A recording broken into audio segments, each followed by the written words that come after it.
Hello, everyone, and welcome to the Cucina Aurora Kitchen Witchery podcast. This is your friendly neighborhood kitchen witch, Dawn, and I am excited to have someone I really admire on the show today, doing conversational witchcraft with the amazing Gwion Raven. Let me tell you a little bit about him. Gwion is a tattooed pagan writer, traveler, musician, cook, kitchen witch, occult shop owner, and teacher. Although initiated in three magical traditions, he describes his practice as virtually anything that celebrates the wild, sensuous, living, breathing, dancing, ecstatic, divine experience of this lifetime. Born and raised in London, England, he now resides in Northern California and shares space with redwood trees, the Pacific Ocean, and his beloved partner. Gwion, welcome to the podcast. Wow, that sounds good. I like what I sound like. Right on paper, you're like, oh, look. Yeah, I want to meet that guy. Who's that guy? It's fancy, right? Like you write those things. People always ask you for a bio, and you're like, I don't know what to say about myself. Just and then you just throw it together, and you're like, oh, yeah. Impressive. I'm so excited, Gwion, because wait, look, because you see behind me, these are all my kitchen witchy books. I love it. And here you are. Oh, look at that. Hey, look, snap. I've got one of those. You got one too. It's very exciting. I'm the kind of kitchen witch who picks up every book on kitchen witchery that I can find. Mm-hmm. And I have not to this point had a self-defined kitchen witch on this show because there's not a lot of us. Yeah. So I'm so excited to meet you and learn about your journey. And, you said we know now that you're born in London, England, and now you live in California. So on behalf of America, I'm sorry. I've been here long enough to be part of the problem and the solution, hopefully. How long have you been here? Forever. I came over when I was a teenager, and then I went back to England, and then I came back, and then I went back to England. So I bounced backwards and forwards. But I've lived in Northern California, where I am now, for like 25 years. So I've been here for a while, but I try and go back as regularly as I can. I've never been to England, but I very much want to go. I would love to spend like a week or two just in London. Yeah, you could do that easily, right? And I'll tell you all the good food places to go. Okay, but I have a gluten allergy. Me too. I'm gluten-free. Me too. There you go. Okay, so gluten-free fish and chips.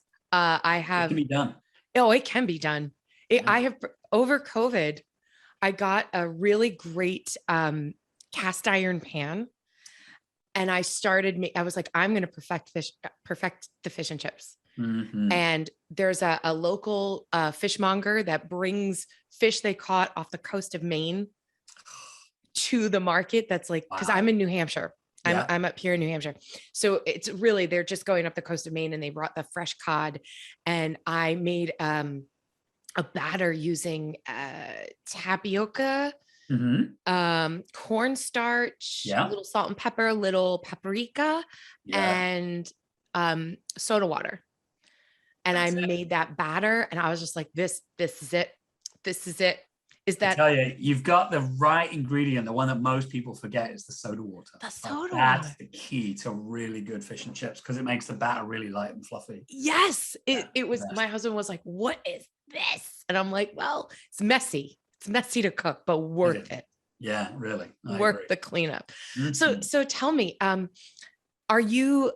tell me about your journey into kitchen witchery, food magic. I grew up a little Italian meatball in New York. That's me. If you couldn't tell. And so for me, in our family, food was religion, right? Yeah. I mean, that's just it. So I'd be really interested to know, like, that upbringing around food for you growing up in England. Like, yeah, it was weird. So, you, as you just said, you had kind of that, food was religion. Yeah. In my household, that was not true growing up, at least not initially. So my mom would, if she was sitting here with me today, she would absolutely tell you she's the worst cook on the planet, right? No. Oh yeah. She is the boil water and then burn it kind of cook, right? And again, I'm sorry. Yeah. However, where I lived in Southeast London, so sort of the town right next to us had a really huge Pakistani and Hindu population. Oh. And the town kind of on the other side of us had a massive West Indian or Caribbean population. And then there were pockets of folks from like Cyprus and Turkey. So my school, a lot of my school friends were either immigrants to London or England, or their families had emigrated to England at some point. And so like I would go to one friend's house who is Cyprus. And so when we go over there, if I'd eat food there, it was always sort of Mediterranean style food, right? Things like, hummus and couscous and other dishes that my mum wouldn't even have heard of, let alone attempt to cook. Right. And then I'd go down to another friend's house and we'd have dosas or curries, or we'd eat goat because they were Pakistani from the hills of Pakistan, where goat is a big deal, right? And then a lot of my friends that were West Indian or Caribbean, Jamaican, Barbados, Trinidad, it was jerk everything, right? So just these amazing foods. So, and then when I was 7 or 8, my family went on a vacation to Spain. And going to Spain for people in England is kind of like going to Florida for people in New York, right? It's like a couple-hour flight. Everybody goes. Everyone does it, right? Yeah. So I remember being in this hotel in a place called Benidorm, which is just a total like touristy trap kind of place.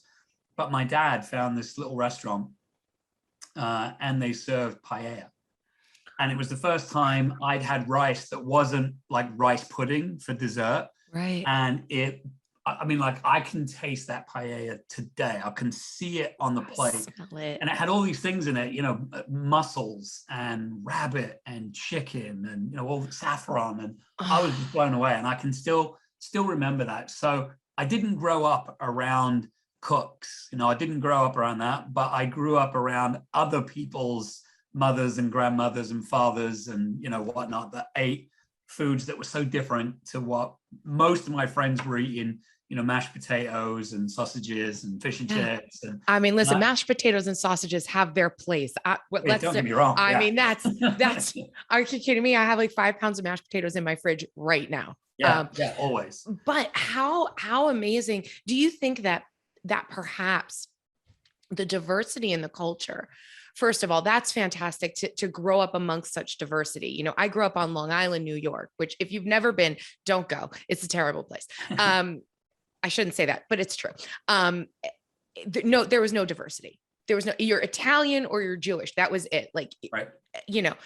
No diversity, no people of color, not where I grew up at all. I didn't get to be experiencing those other foods until much later in life. I can remember being a kid, 8 years old, 9 years old, and like a Mexican restaurant opened.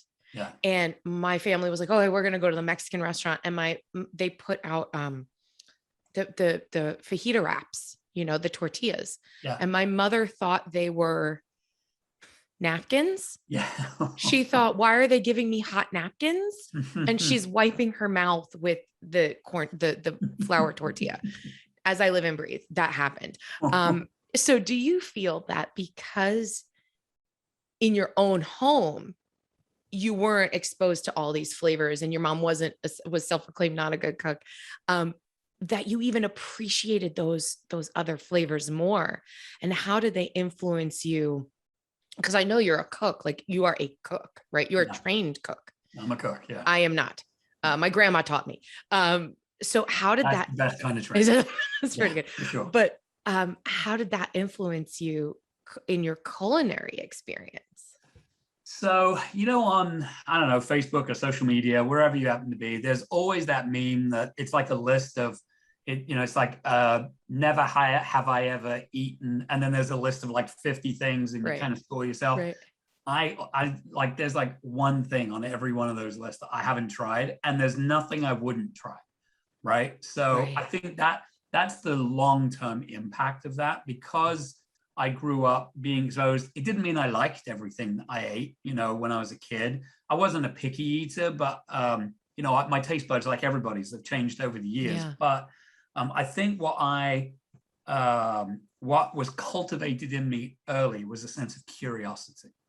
And I think for a cook and also magic workers, right? Like I think a sense of curiosity and play will take you really far in life. And so I think that's the thing. I don't know that I really appreciated, a really good goat curry when I was 9, but I learned to appreciate it later, That's, just as you say that, I can smell the curry, and food is such a visceral experience, especially when you were describing the paella. Like I imagine you being a little kid and the sensory overload of everything that's happening in that moment, right? You're on a family vacation, you're in a new place, you're having all these experiences as a child that are formidable. And then this plate of what looks like magic right in front of you, right? It's the colors, the smells, maybe mussels that you've never seen that before. You're like, what is that? I can eat it. Oh my God. I can imagine that being such a visceral, pivotal moment for you. Like you said, igniting that curiosity. Yeah. It's what I picture right now is the colors, right? Like the kind of the paprika dusted shrimp, and I think there were even pomegranate seeds in it. It was like jeweled rice, right? Like it was so gorgeous. I just couldn't not eat it. Like it was just, I don't think I'd ever eaten as much in my life at that point. Have you replicated it as an adult? Have you tried? I do make paella. I don't know that I've ever replicated it, but I've got my versions of it. Yeah. And who knows, it might not have been that very good, but it was the impression that it made, right? Like, because of the colors and everything. But yeah, I've a really good chef friend, and I mentioned her in the book. Her name is Mckay, and she's got an amazing cookbook out herself. But we were at a retreat, actually a witch camp. So there were about 120 witches in the redwoods in Northern California. Happens every year, most every year. It's fantastic, right? Yeah. And Karen is the chef there, and she usually has a team of anywhere between, I don't know, like 5 and 8 cooks that cook for us all week long. And I've helped out in the kitchen. I haven't been a full-time cook there because I've been doing other things at the camp. But one year we made a paella. So we had one of those great big, like 4-foot round pans that sat on top of an open fire. And it took, hours just to make. And there was somebody that was tending the broth and somebody that was adding in the vegetables. And it was just incredible. So for me, you said something about food being visceral. And I think that's the bit that I love about food and magic is that a lot of magic, I think that we do in our heads, right? Like it's imaginal, it's intentional. We might make a candle or make a jar or do something, but a lot of what we're doing to make the magic happen is thinking about it, right? Visualizing it. Yes. And that's all good. Like that's super needed, right? With food magic, the way I cook especially is if I'm cooking with somebody and there's a big bowl of something they need to mix and they grab a spoon, I'm like, no. Get your hands. Like you mentioned, right? Like Italian food, you cannot make meatballs with a spoon. Oh God, who does that? No, that's not an Italian. It's like elbows deep in whatever I'm cooking, right? Yes. And I think that's the thing about food magic. You'd have to chop it. You have to slice it. You have to risk cutting your finger. You have to risk getting a burn. You have to risk spending all this time making a meal and then it not turning out, right? Like there's all this. So you have to be really present with what you're doing. And then if you're mixing magic into it as well, whether that's the herbs that you're using or the recipe that you're using, whatever it is that makes that meal magic, you have to pay attention to that as well. Yes. So you can't, like a lot of people say magic is all about intention. Well, if I intend to make you an apple pie because it's your favorite pie, but I buy the ingredients for a beef pie, no amount of intention is going to turn that beef into apple. It's just not going to happen. Such a good point. Such a good point. Yeah. So you have to have an intention, but you have to pay attention. Like those two things together. I love that so much. I love that so much. A lot of the work that I do as a kitchen witch starts with intention. Yeah. And then what I like to say is your intention amplifies the spiritual nutrition Yeah. of the dish that you're making. So maybe you want to start with that apple pie because you want to infuse goddess energy, and then you're going to put your cinnamon in for hearth and home and prosperity and what all of those things that you're going to do. So doing it mindfully is your intention as what you're making here. But I say exactly the same thing. Food magic is incredibly tactile. Oh yeah. Right? Oftentimes when we're doing magics, lighting a candle, making a jar, burying something in the yard, whatever it is, it's all here. Yep. With food magic, you focus, and then you physically take in that energy. And so it's very, very potent. And I feel as kitchen witches and practitioners of this art, we have to be more conscious of what we're doing, right? When you're feeding your partner, or you're cooking that big paella for a ritual space, if you're off, or you're like, oh, fuck this, I can't, I just have to put it together. Right. And we all have that day, but it Absolutely changes everything. Yeah, it really does. I completely agree. Right. So, the practice of cookery. So take the witchcraft part out just for a minute, right? The practice of cookery, here's the way I look at it. And I think I say this in the book a few different ways, but if I cook for you, it means I love you. Yes. This is how I'm showing love. Like, I don't cook for just anyone, right? Like if I'm inviting you to my house and I'm going to cook you a meal, you have reached that level with me. Right. This is my heart. Right. That's it. Yes. It's literally, it's my way of showing love. And why I think that's important, right? So when you choose to feed someone, so by the way, it doesn't matter if you're making, an ancient family recipe. It doesn't matter if you're defrosting, a frozen dinner in the microwave and giving it to somebody. This is not about necessarily what you feed someone. Yes. But the simple act of going grocery shopping or sitting in a drive-through at a fast food restaurant and buying something for someone else or cooking something for someone else, it's literally sustaining their life. Yes. Right? Because if we don't eat and we don't drink, especially water, right, within a relatively short period of time, we would cease to be. That's just an absolute fact.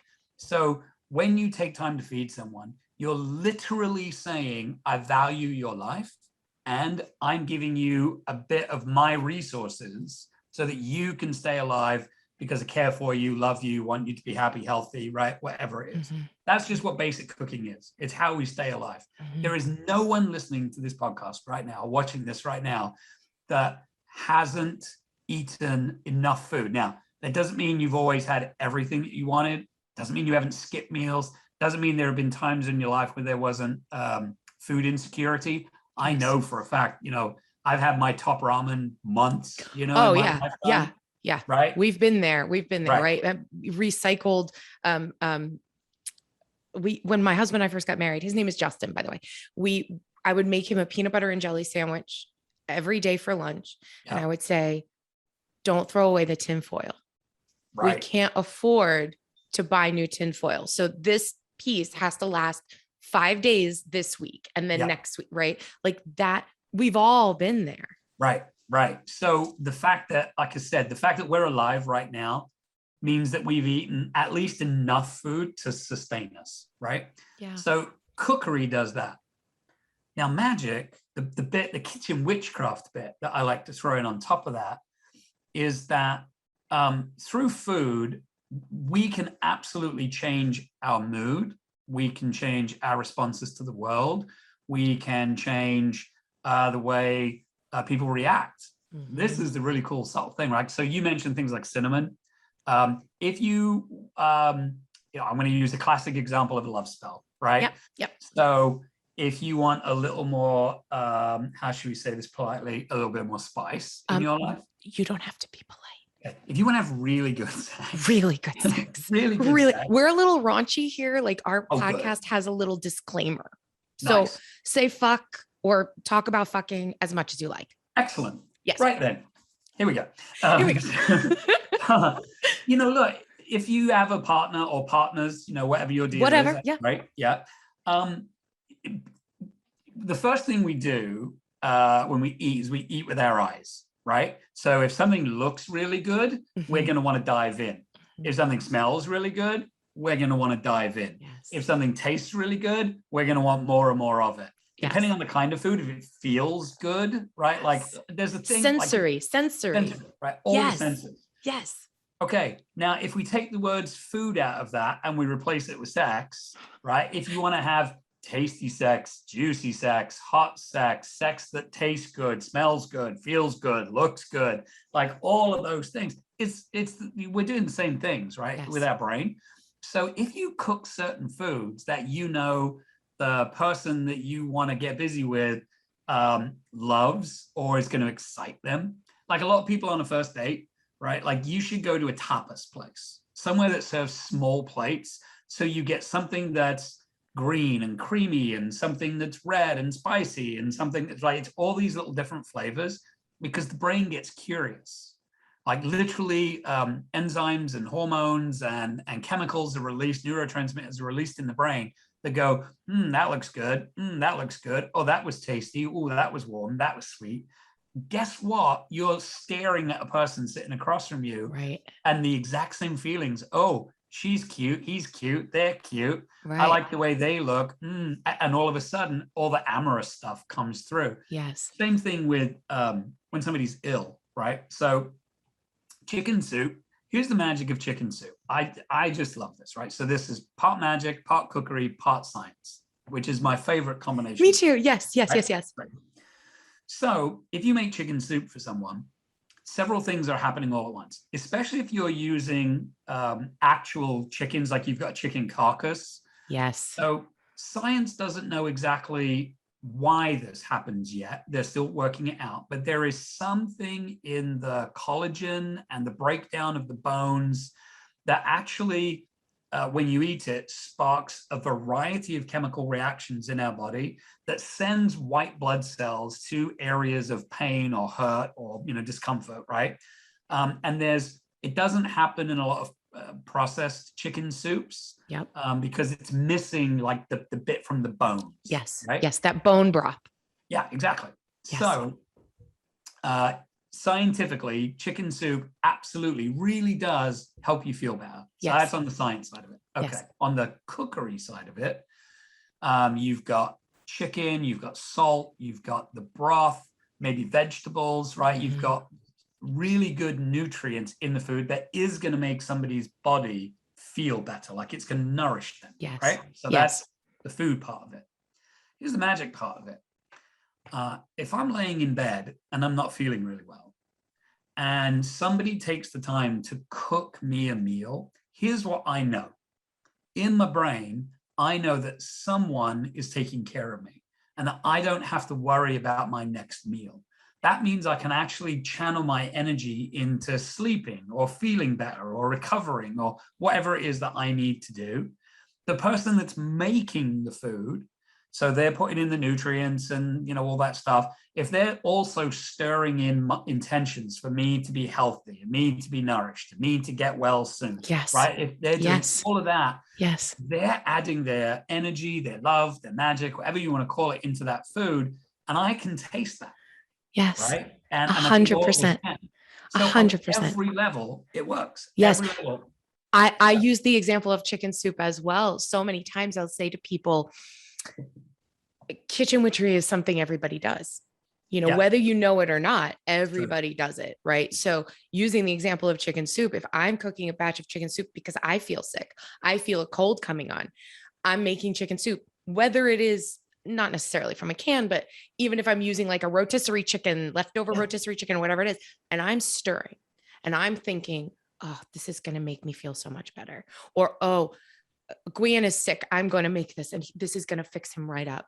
And he's going to feel so much better. There is the magic I'm putting in. Now I'm going to add to that fresh rosemary for healing property. I'm going to add fresh garlic for protection and antioxidants and all of those things that garlic does. So like you said, it's layer upon layer upon layer. Yeah. It's the science meets the magic meets the cookery. Yeah. And all of that comes together.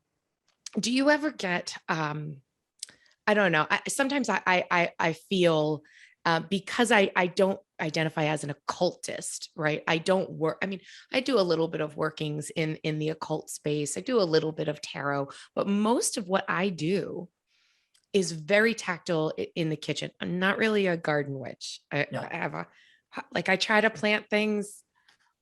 Yeah. They don't, it's not I'd say to my garden witch friends, I'm like, you grow the things, I'll cook the things. That's like, right. just, right. Yeah. But oftentimes, and I had this conversation with Evo Dominguez Jr. And he was saying that oftentimes things like kitchen witchery or garden witchery may be considered lower magics because they're not this in the esoteric occultism, but they're things everybody else does. Do you ever feel that way? And if so, how do you respond to that? Yeah. So I'm going to tell you a couple of different stories around that. So don't get me wrong. I have stood on top of Glastonbury Tor in England on a full moon.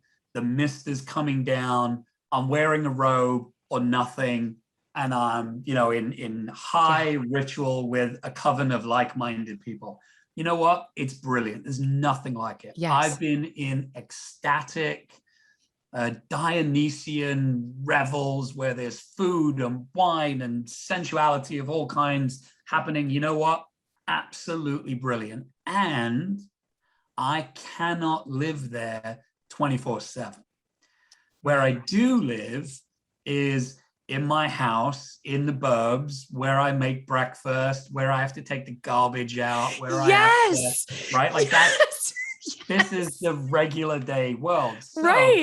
So what I have to do as a magic worker is I can either have two separate magics, right? Ritual magic, or, or the mundane world, or I can combine the two. And for me, what is so incredible is that, again, high ritual, imaginary, imaginal trances, spell work. Yeah, I love it all. Give it to me. Absolutely adore it. And so much of that we reserve for, Beltane or Samhain or some other, depending on what tradition you practice, right? Your some holidays, special occasions. Yeah, right. Where with kitchen witchery, you do it every day. And there is a part, I have to tell you, when I was writing this, there was a big part of me that I've met so many people throughout the years that say things like, well, I just do magic in the kitchen, as if that's secondary, right? It's just not. It's almost like, and this is like a throwback to the 1950s, right? So I'm gonna be fully aware of this. It's kind of like a lot of kitchen witches I've met are the little wife that stays at home, right? The housewife and kind of mentality. They diminish. It's diminished. Right. And it's so ridiculously wrong. Go back into any mythology from any culture at any time in history, and you will find goddesses or gods to the harvest, to grain, to beer, to wheat, to whatever it might be, right? To wine. Every single culture, doesn't matter which one, doesn't matter which religion, but if we especially look at the kind of classic pagan cultures, right?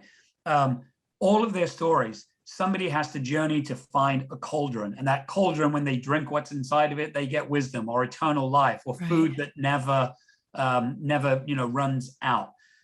There are stories of gods. Athena, the way the name Athens got named is there was a contest, and the king of this town said, okay, I'm going to petition the gods and we're going to see which one gives us the best gift. And Athena gave this town olives, so they'd have oil to light and to eat and to cook with and to trade. And the town decided that was the best gift, so they called the town Athens after Athena, right? So the idea that cookery is something separate. Every culture has offerings, food offerings, whether that's milk or honey or lamb, or you name it, right? Yes. Every culture gives their gods, whether that's a volcano or an ocean, they throw in offerings. And generally, what are those offerings? Food. Right? So the idea that this kind of magic is secondary, it's not. And again, here's my pitch for it. the number one magic that we can do. It's not wealth magic. It's not abundance magic. It's not find me somebody I can have really great sex with magic, although that's great magic. I mean, that's great, but right. But the magic that we do the most is to support life, right? Is to sustain life. There's no greater magic that I can think of, not even creating love, right? The greatest magic we can do is to keep our fellow travelers alive and nourished and able, whatever that means for them, given their body, right? Right. As much as possible for as long as possible. Absolutely. And we do that with food. So yeah, anyone that's ever told you that food magic is like lesser magic, tell them to not eat for 30 minutes. Right, exactly. I mean, it's something that, and I don't think anyone's ever actually like said that out loud, but you know, when you're traveling the circuit and you're writing books and people are like, oh, kitchen witch. Okay. Yeah. Kitchen witch, you know, and then they're like, oh, here's this very spiritual, and I'm like, that is awesome for you, but I can't, like you, I can't live in that space. Right. I can't be there all the time. It's a great place to visit, but I can't live in that. I need to be grounded and I need to be able to move through my life and support the people that I love. One thing that you said that I really love is how you're nurturing your fellow travelers and how food it binds us as a human race, right? Everyone eats and everyone makes time to eat. So yes, there are places in our world, even here in our country, where people don't have enough to eat. And it's I think one of the greatest, not to get into it, but I think it's one of the greatest tragedies of the world is that we live in the wealthiest country and there are children that are going hungry. So just need to put that out there. But we all make time to eat. We stop whatever we're doing in our crazy schedules. Again, whatever it is that you practice, whoever you love, whatever you believe in, you stop for a minute even to eat, to make a sandwich, to drink a cup of coffee, to nurture your body. So doing that in a mindful way for me is also part of kitchen witchery. Right. And like you said, sharing that with other people, it's just so important. I'm really interested in how you made the leap from, you know, being this kid, getting curious about food. How did you discover the path of kitchen witchery? And I'll share my story with you. I was practicing I was practicing Pagan for a couple of years. I found the Pagan path when I was in college. And, you know, just doing my thing, you know, reading my books, going to some rituals, doing what you do when you're what I like to call a witchlet. And I'd started dating my husband and he worked at a Barnes and Noble. And I was waiting for him to get off of work. And I pulled this book off the shelf and it was A Kitchen Witch's Cookbook by Patricia Telesco. Oh, I love that book. It's such a great book. And I pulled the book off the shelf and I opened up, I started reading it and I went, oh shit, this is me. This is what I do. This is how I feel about food and cooking and bringing people together, which is one of the things I love so much that you get into in your book is why we gather around food and how that's magical. And I was just like a light bulb went off in my head and I thought, oh, this is who I am. And from that point forward, I started reading everything I could read on kitchen witchery and food magic and sort of educating myself and doing my own inner works so that I could then, you know, share that with people through writing and teaching and all of that stuff. What was your journey from start to now, whether it was the pagan path or things that were non-pagan that influenced you to where you are now as a kitchen witch? Yeah, what a great question. So you might be a bit surprised at the answer, or at least this version. I'm going to be so excited to learn. So I've always been interested in food. I've always been interested in cookery. It's, you know, what I've done for years, right? About 20 years ago, I fell in with this amazing woman who's my partner now. She's my wife now. We met and I found out she was a witch, and I was a practicing Buddhist at the time. But because I grew up in England, I had always been exposed. You know, it's not hard when you go rambling around a woods or a forest in England, you come across a, 1,000-year-old abandoned castle, right? It's pretty easy to imagine knights and Robin Hood and witches and wizards and, all that kind of stuff going on there, right? Yeah. So there's history there. There's yeah, so there really much is. history. Yeah. So there's, like sort of a love of history and being exposed to it, a love of food and being exposed to it, a love of cooking and being exposed to it. And then meeting this incredible woman. We went back to England. She'd never been. So we kind of toured all the sacred sites like Stonehenge and, all the places you might imagine, right? We went to all of those. Yeah. And then several years ago, I fell into a really bad depression. Like putting on a pair of socks was like a major accomplishment in the day, right? Like I was able to function like at a job, but anything before that or after that, I was speaking in front of 5,000 people. And it was like, it wasn't a TED talk, but it was that kind of a thing, right? Right. And 10 minutes before I went on stage, I was like curled up in the little green room, like just, I couldn't move. And then, I had to be on. So I went out and did my 15 minutes. And then I went back up to my hotel room and I collapsed, I was in like the fetal position. So I was really, it was debilitating. And it was a depression that lasted for several years. Like it was kind of low level and then it got, kind of ramped up, right? And at one point, my wife didn't like me very much. My kids didn't like me very much. I sure as hell didn't like me very much. And she said, you have to do something. Like you have to find a way to break through this. And I'd done all the things at the time. I'd written a gratitude journal, any advice that anyone gave me, I tried. And then I went into the kitchen and I had this piece of fish. And I made a fish pie. And I chopped carrots and celery and onion and garlic. And I stood with a knife, my favorite kitchen knife, and a cutting board. And I had all the ingredients out in cookery. That's called mise en place, right? You have all the things in its place. I had gathered them all and I just started chopping.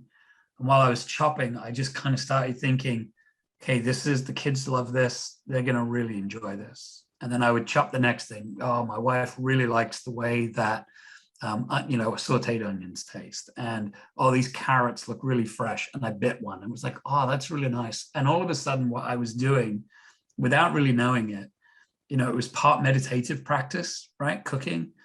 But I was also like, I was tasting everything. The fish was incredibly fresh. And it was like a fisherman's stew with a pie topping. So they were like mussels and clams and shrimp and, you name it. And I was just looking at all the ingredients and watching them come together and watch the flavors come together and how one ingredient impacted the other ingredient and how the next ingredient, that pinch of salt made just a bit of change. And what I realized I was doing in that moment was I was taking all of these kind of separate pieces of my life. Work was challenging. My personal relationships were challenging.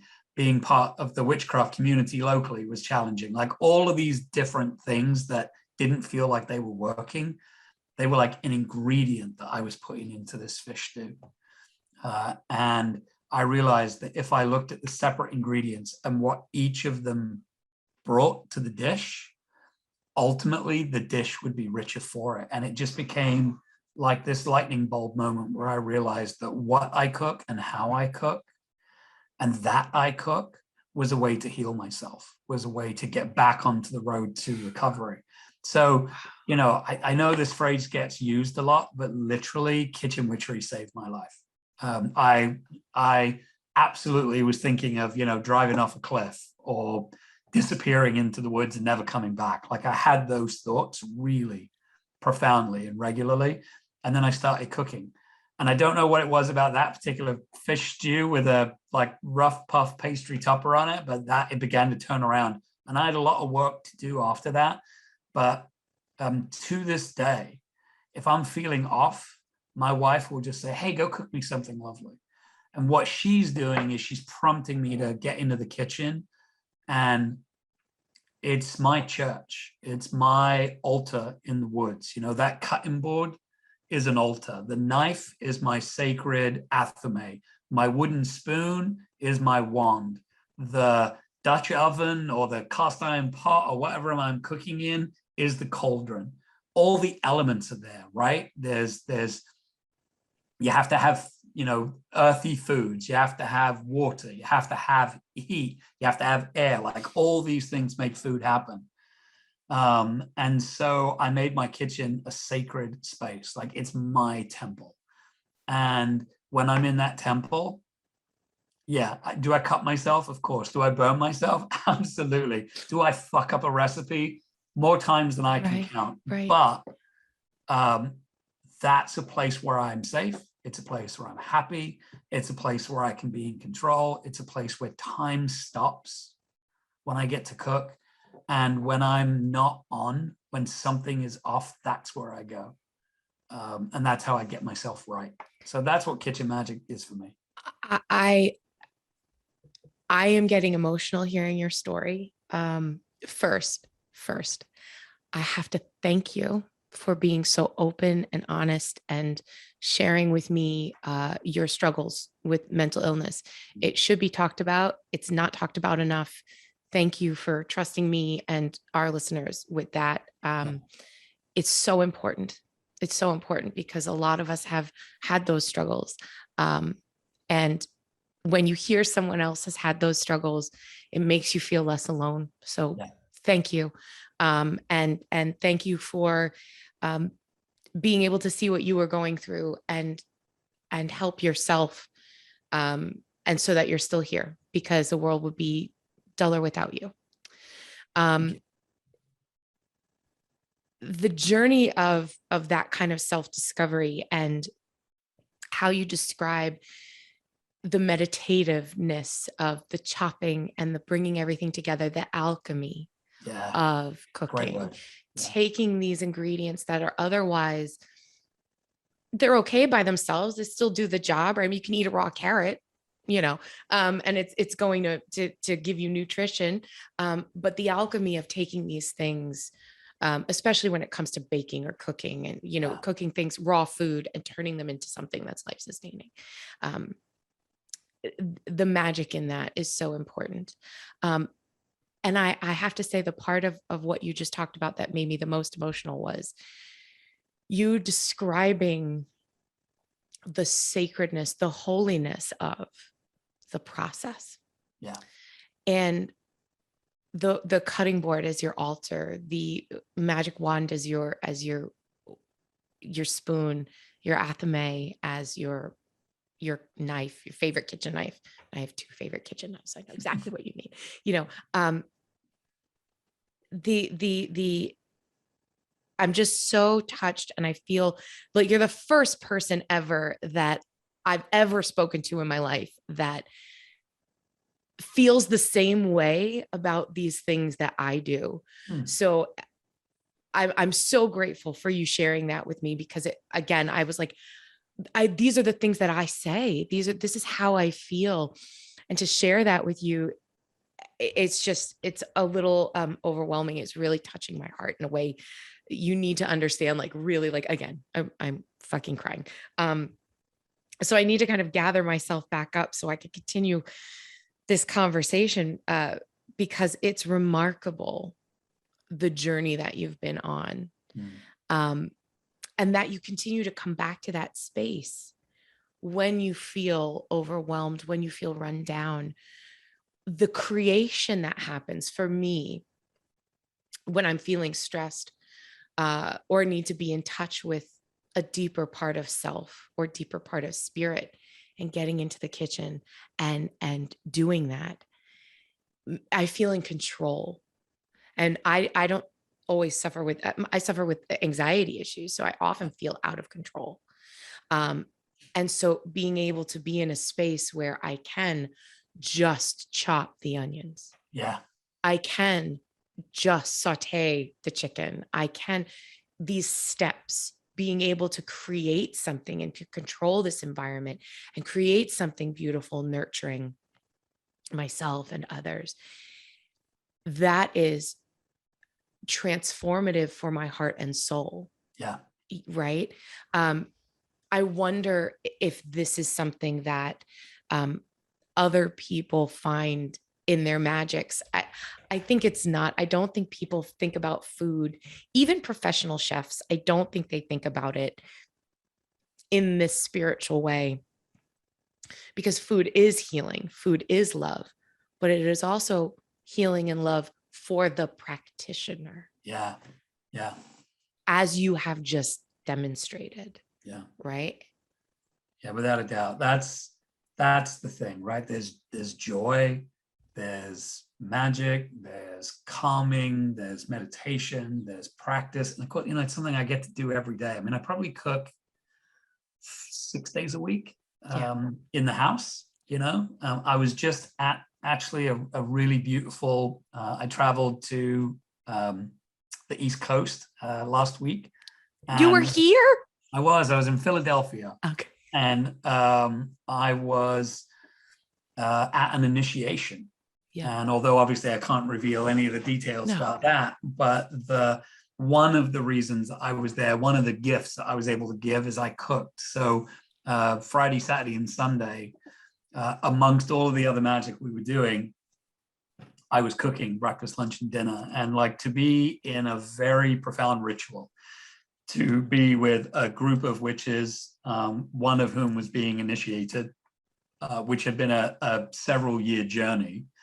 And then to be in this like very old home. It was a home that was built in like the 1880s or something. So it was, quite an old home. And to be in this massive kitchen, mostly by myself, doing my bit of the magic that was going to impact the magic later on in the day. Like, there was nothing better than that for me. It was just a gift, like to recognize every knife stroke, every stir, every taste, was an act of magic, an act of love to support the magic that was happening that weekend. It was great. I love that.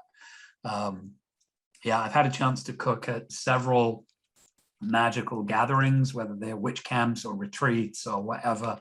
Not always as the main cook. In fact, rarely as the main cook. Yeah. Just one of the 3, 4, 5 people on the team, and just getting in and making sure that the food that we were cooking met the magical purposes of the day. Yeah. Oh, I mean, like, that's just magic. And you talk about in your book the gathering, right? And for me, the gathering is I cook. It's just my husband and I at home, so I definitely cook. I love brunch. Brunch is the best. I love brunch, and especially since COVID. My husband and I used to like go out for brunch, and I was like, well, fuck, we gotta start having brunch. Like I say in my book, which is Love and Magic Food. It's all love and sex food. So I'm gonna have to send you a copy. Yeah. I'm gonna have to send you a copy. Although I'm like totally intimidated, but no, I think we're fine. Like I say in the book that my perfect Sunday is sleeping late, having great sex, and then getting up for a strong cup of coffee and brunch. That's my perfect Sunday. I'm in. Right? Like it's brilliant. It is, and because of COVID, it's been like, that's our life, which is amazing. I don't know where I was going with that. Maybe I just wanted to tell you that, but through, so two parts of this, right? You were talking about how cooking has helped you through so much mental health issues. Yeah. Something that I have noticed as a theme through COVID is how many people have turned inward and found solace in cooking for themselves and their families. And then I'd like to take that one step further to talk about, why we eat together, why coming together around food is so powerful in terms of ritual and magic and the way we feel about food and the way we feel about creating that meal. So can you speak on that a little bit? Yeah. When COVID first happened, I loved watching on social media, like a million people all of a sudden discovered how to bake bread. Yes. Right. That I'm you like, couldn't damn this find. gluten allergy. Right. Yeah, tell me about it. Right. But yeah, right. So there was this all of a sudden this interest, and I posted something. It's one of my most popular posts. I was talking about vegetable stock. Every Sunday I make vegetable stock, and there's a way I do it. Like throughout the week, whenever I'm cooking, I have a Ziploc bag. Yep. And onion skins and odd bits of this, that, and the other thing, they all go in the Ziploc bag, and then I stick it in the freezer or the fridge, depending on when it is during the week. And then on Sunday, I take all those bits and pieces, I clean out the fridge, and anything that could go in a stock pot goes in the stock pot, and anything that can't goes in the compost, right? Yeah. So that's kind of the way I do it. And I had like a million people, like that's an exaggeration, but I had a lot of people that were like, wow, I'd never made vegetable stock before. It's so easy. Super easy, right? So easy. So, I mean, it's bits of vegetable peel and water, that's basically it. If you want to get fancy, throw some salt in it. Right, exactly, right? A few herbs and there you go. Right. So yeah, I loved the fact that people discovered that they could cook or they needed to cook. I think societally, another interesting thing happened. I think most people began to value what they had at home on a much greater level. Yes. So in my other parts of my world, I am a business consultant, right? And there are a lot of companies that have completely changed. Like they're not requiring employees to go back to work, or they go to the office or wherever they work Tuesday, Wednesday, Thursday, but they're at home Mondays and Fridays. And people are now demanding that. And I think that's great. And what they're saying is they're more productive, they eat better, they've got better mental health, better nutrition, they enjoy their dog or their loved ones, whoever it is. And I think what's happened over the last 18 months, and I'm not a silver lining kind of guy, like there's nothing good about COVID, but at least something that's come out of it, I think, is people are recognizing that their home is somewhere they can be for rest and relaxation. And when we get to invite people into our homes, if people are doing that now, sharing food and sharing conversation and taking time. One of my recipes in the book is called a slow summer solstice. And it's about a meal that takes 5 hours. It takes a couple of hours to cook, and then you stick it in the fridge. But basically, it's a big pork roast with a bunch of vegetables and other stuff. And you just put it on a table with a knife. And then you invite friends over, and you just sit and you chat and you carve a little bit, and you just let that, that hot summer day go by. And it's the idea of just sitting and eating a little bit here and there and having great conversation about anything. I don't care if you're talking about magic or football or the neighbors, it doesn't matter, right? But just like that idea of gathering. Connection, right? And that's the thing that food does, right? Yes. So this book starts like 1.8 million years ago in a cave in South Africa. And what archaeologists and paleontologists and all the other very, very clever people discovered was in this cave. It's the first place that we've got any evidence that people return to regularly and ate together. And I just know, like if I think about my family, I'm sure this is true for your family, I know that if a group of proto-humans got together on the regular, somebody was talking about how, Joe fucked up the hunt that day. Right. And somebody else is going, why did Dawn get the biggest piece of saber-tooth tiger? I wanted that bit. Like, you just know. And somebody had to be like, who's going to do the fucking dishes? Right? Like, so we know for a fact, I can just imagine that since time out of time, people have gathered around a fire because it was warm and it was protecting. And as they began to learn to, throw bits of meat or whatever it was that they were eating, rituals developed. We've been eating together for millions of years.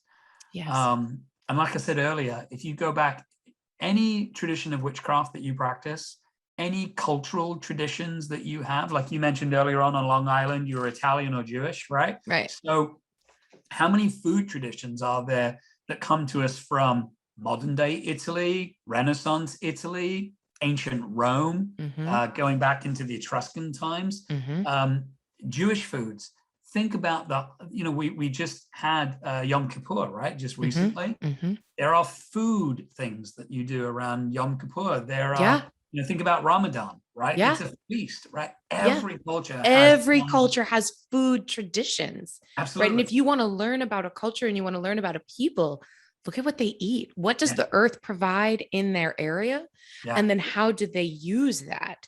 And centuries and centuries and centuries of adapting to the environments through food and survival through food. You mentioned the cave people sitting in you know, with throwing meat on the fire. Totally kind of a tangent, but I watched a documentary a few years ago about the way that the evidence of when humans started to cook their food and how it affected the growth of the human brain.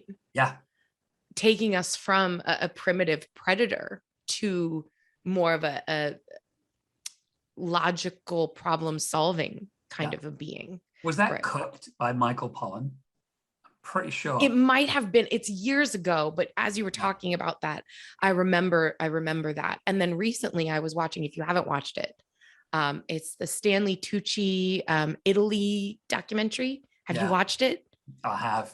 Yeah. I just started watching it like this week. And what they were talking about last night, we were watching the episode on Rome and how in World War II, there was like this area where Jewish people were contained in this area of Rome, and they weren't allowed out of this space. And they were only had access to what the Romans thought were, you know, the garbage foods. And so what we now know as Roman fried artichokes are actually, you know, were brought through these Jewish traditions of frying these artichokes and making, you know, lemonade out of the lemons that they were given. And now these are delicacies. And I just think you don't know a people until you know how they eat and why they eat. And the gatherings, you know, my family traditions were always around food. Now, I can't say that, I'm close with my family of origin at this point.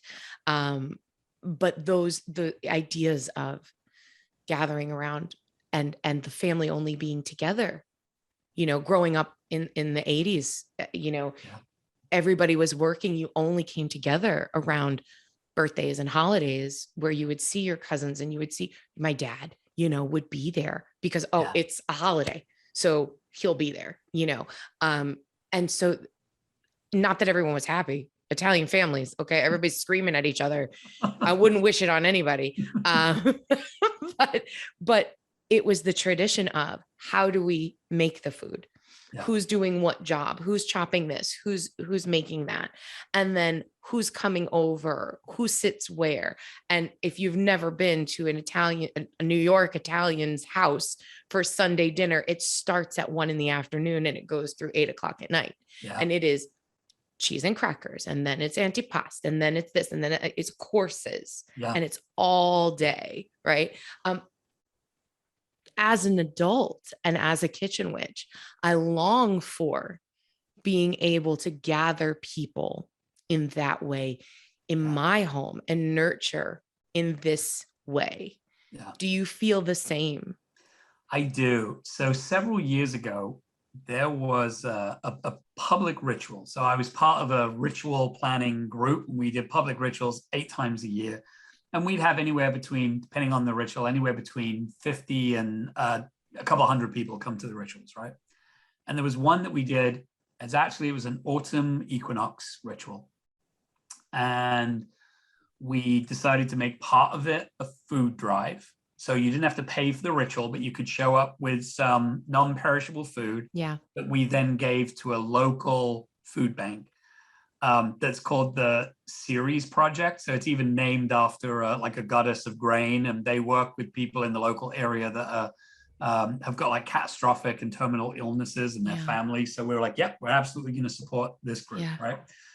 So we got together and we created this edible altar out of all the things that were in harvest. So like where I live right now, there are Gravenstein apples, there are grapes, there's squash and green beans, and some people have still got tomatoes and, you know, all this incredible abundance.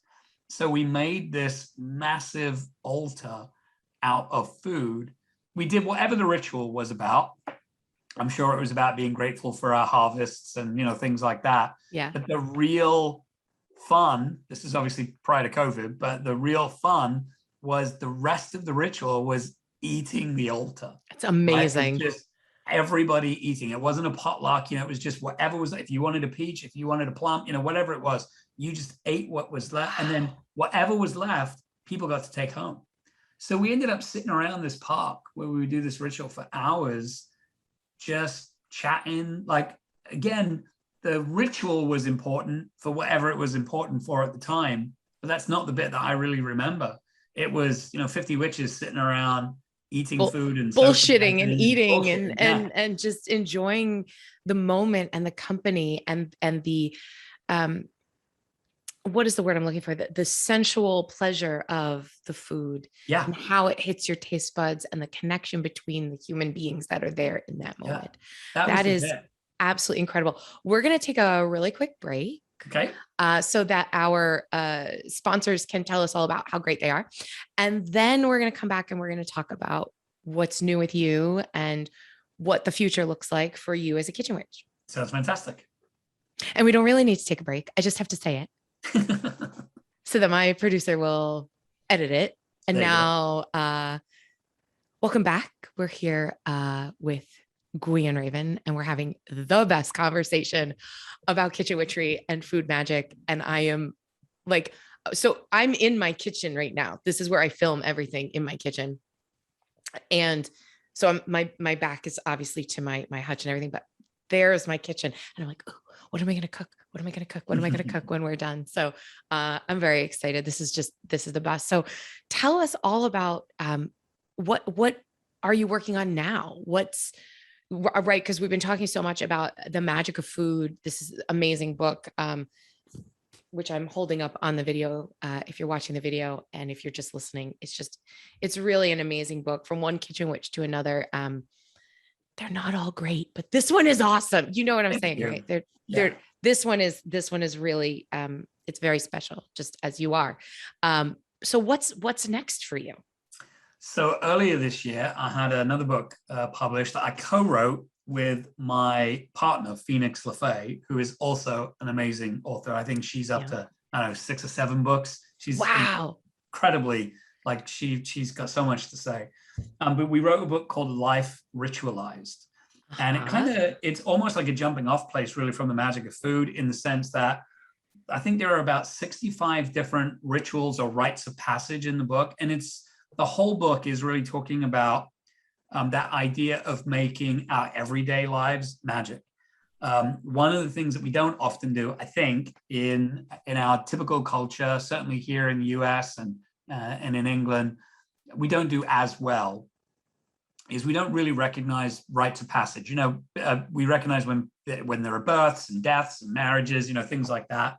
But there's a lot of other ways that we can ritualize our lives to make a moment holy or sacred or profound. There are places where we can use rituals to heal, where we can use rituals to let go of things or to grab things, you know, right? There's a lot of juice in rituals. So we co-wrote that book, and it really, I mean, it has everything from things like rites of passage around graduating high school or college, getting your driver's license. I saw that. It just looks such a great point, right? For those moments, buying a home.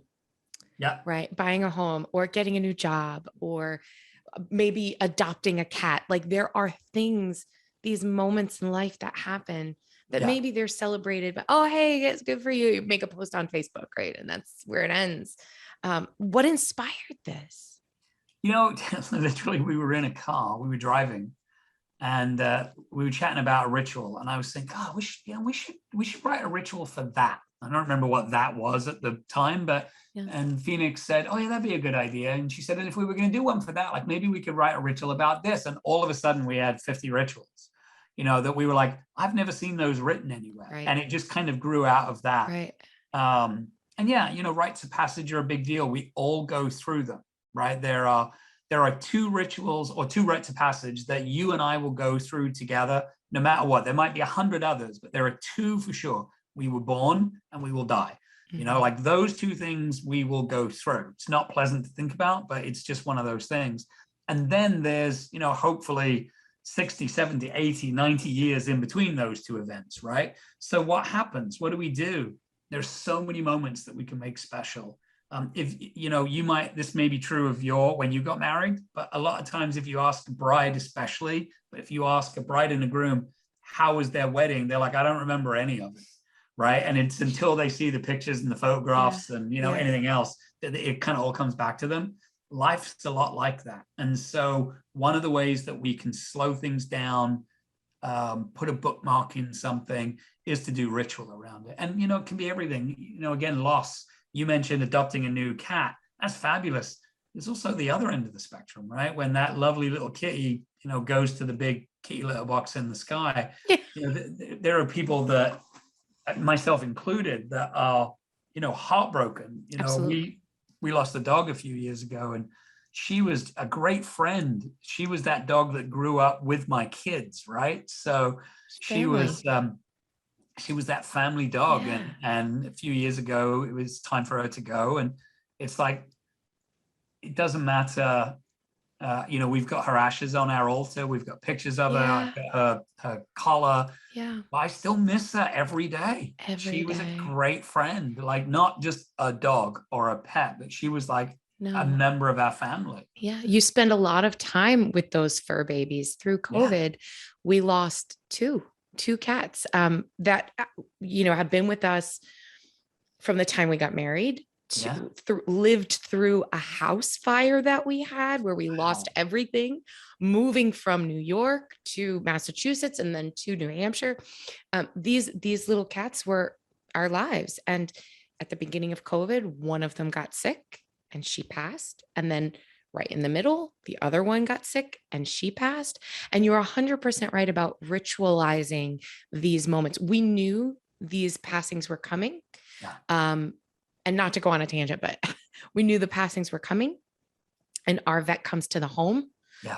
So we were able to do a ceremony. We had candles, we had incense, we had music, and to give them the space to pass. And don't we all wish that we could do that for our human family as well? And to be able to, like you said, when I think about those passings, they are sad, but I know that we had this ritual to help them pass. And so the sting is not as hard, and for you to acknowledge that in this book, those moments are so important because that's life, and magic is in the everyday life. That's right. Right. I mean, it's just, you are just fantastic. I can't believe we're like, how have we never met before? I don't know. You're just amazing. And, I'm so excited to learn about the rest of what you're doing. So are you also going to be teaching classes? I know that you teach. I also know that you have your own podcast as well. Yes. Yeah, I do. So Phoenix and I, very much like this, super conversational. We literally sit around our dining room table, usually have a glass of wine, and we just chat about whatever magical thing comes to mind. It's you're literally listening to a husband and wife, a little team of witches, just chatting about magic, whatever it is that comes into our mind. So it's called The Witches Next Door. You can find it on iTunes and Spotify and all the places where you might find that. You can also go to the Witches Next Door website and you can download the podcast from there as well. I'm also writing another book at the moment. And it's all about self-initiation. Can you explain that a little bit? Yeah, so in a lot of witchcraft traditions, they have an initiation, right? So you become a Gardnerian witch, you become a member of the OTO, or whatever it is, whatever Yes. your tradition might be. But there are millions of witches for whom that's not possible, or they don't want to do it that way. But there is something about initiation. There is something about going through a period of study, of dedicating yourself to your craft, to your magic, and to your life, that I think is transformative and profound, and will change the way you do witchcraft and change the way that you interact with the world. So it's a book. Generally, it's titled A Year and a Day, a Witch's Guide to Initiation. And it's set up. There are 13 chapters plus a few around the edges, but there's something to do every month for a year and a day, basically. So it's like a workbook to self-initiate into whatever your practice is, step by step. That's such a great tool. Yeah. So that's wow. I've got to finish writing it. I'm about 4 chapters away from finishing it, and I'd do it the end of October, but that should be out probably in the summer of 2022. Amazing. And so for our listeners, where can everyone find you, information about you, and how can they follow you and stalk you, as I'm going to do?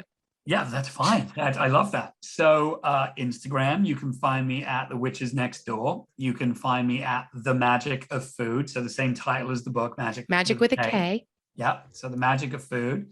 If you type in Gwion Raven, I'm the only Gwion Raven out there. So if you type in Gwion Raven, you'll find a million other places to connect with me. And I will chat with you. Like, people slide into my DMs and they want to know something, I will absolutely respond to you. Well, that's how this happened. Yeah. Crazy. Well, that's crazy. And so we'll put all of your links and all of your ats in the show notes for this episode when it airs. And so normally at the end of my podcast, I ask a question, which seems silly to ask you because you are also a kitchen witch. So maybe we can play around with this. Okay. The question I normally ask is, if you were to have me as a kitchen witch cook you a meal, what meal would it be and why? But you don't need me to cook you anything because you're also a kitchen witch. Yes, but I love it when other people cook for me. I love it when other people cook for me. Nobody will. Do people not cook for you because you're a great cook? I have a couple of really good friends that are amazing cooks, and we will cook for each other. But yeah, a lot of people, I'm not an intimidating eater. Like, if you put food on a plate in front of me, I will eat it and I will enjoy it because I didn't have to cook it. Right. And I know you did. Yes. My favorite thing is a grilled cheese. Like, I'm super low maintenance. Yeah. If you put a good grilled cheese sandwich in front of me on gluten-free bread, that's all I need. So super not intimidating, but people don't want to cook for me. Right. I'm the same way. So I'll tell you if I was going to have you cook a meal for me, right? Yeah. There would be 2 things.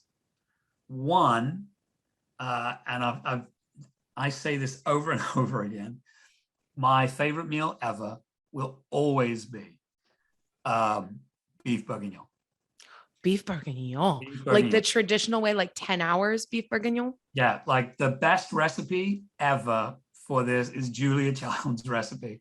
It is the one recipe I don't fuck with.